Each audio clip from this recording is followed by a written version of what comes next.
Where are we? Salt Lake City. Kyle, still don't have a state mask mandate in Utah. Oh, but here counties, instead of a mask mandate, they will give takeout food coupons to young people who don't go to parties during this time. They don't want to govern, but they want to motivate through food. It's like to read a book and get a Pizza Hut coupon crap. Exactly. We are very food motivated. We are very food motivated. It's true. Who wouldn't for the free food, except for these people? Let's play this clip. This is nuts. And it's sort of fascinating. This is an anti-mask protester in St. George, Utah. Oh, no. Play the whole clip, Matt. Do you have the whole clip? Shoot. What happened to the one? Isn't this the whole clip? No, I gave you the whole thing. It's in the Slack. There's a very long thing here. This is worth seeing because it is incredibly disturbing in about 4 different ways. Matt's going to pull this up. It's a report from a local Utah station on this anti-mask, I guess what we call it, rally, protest. I'm all in favor of people protesting. Good for you. I just really horribly disagree with this. Did you find it, Matt? Is it this one? Yes. I think. Yep. Gathered here in front of the Washington County Administration building calling for the end of a mask mandate, saying they are tired of not living their normal lives. No more masks! No more masks! Not on the backs of my kids, or you're going to get more federal funding. That's how I feel about that. A passionate call for action Friday morning in St. George. Several police officers on standby as many locals called concerns about coronavirus spikes overblown. The flu kills more than coronavirus.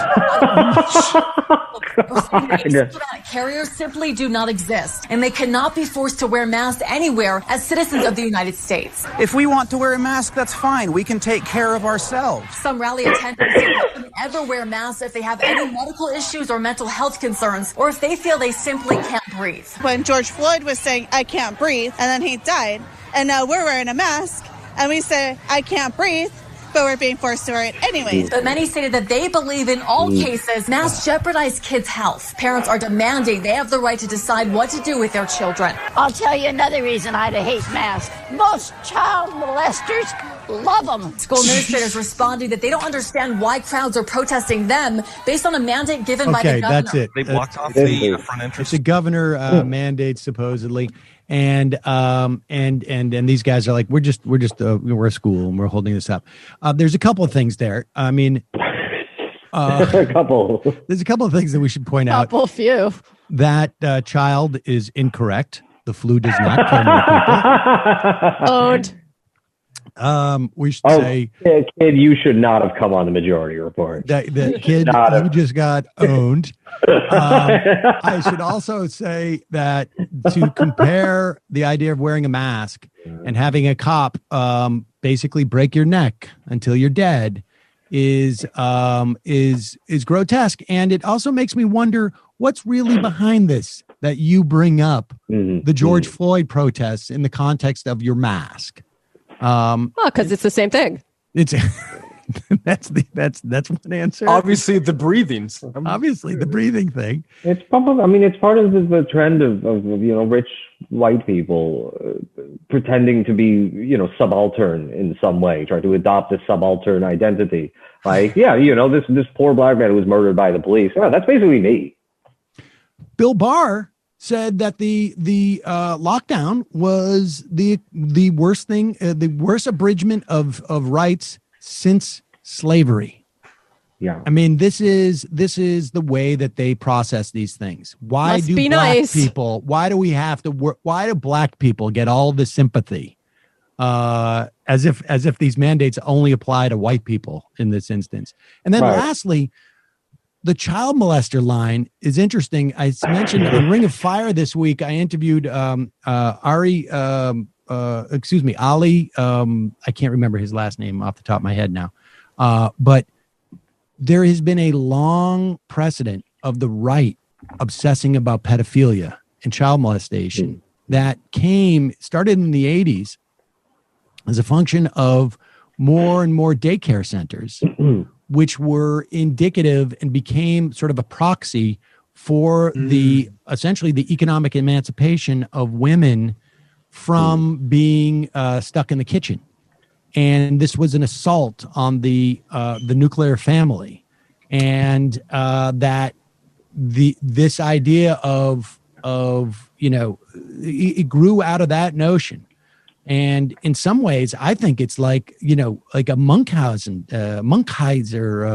syndrome, where the protecting our children. This is why so many of those QAnon people, I think, are women in the suburbs, because this idea of protecting our children becomes a proxy for the sort of dissonance about what's happening with women not being relegated to a patriarchy and being dominated in the home. It's fascinating. Like, do child molesters really like masks?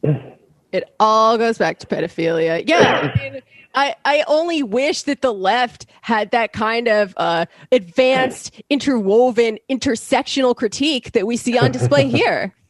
Exactly. I think there's something to be said about the atomization of society in the past, 40, 50 odd years, that turn people into, the death of any kind of communitarian instincts, that turn every stranger into a possible enemy. Yep. And also, I mean, there was also just like enormous revelations too about things like what's going on with the Catholic Church, for instance, for decades. I mean, there's part of that is like, that fear is grounded in some, revelations about what was actually going on. But the idea that it gets sort of used in a surrogate fashion is what's sort of fascinating about it. Gentile, heal thyself. Exactly. Let's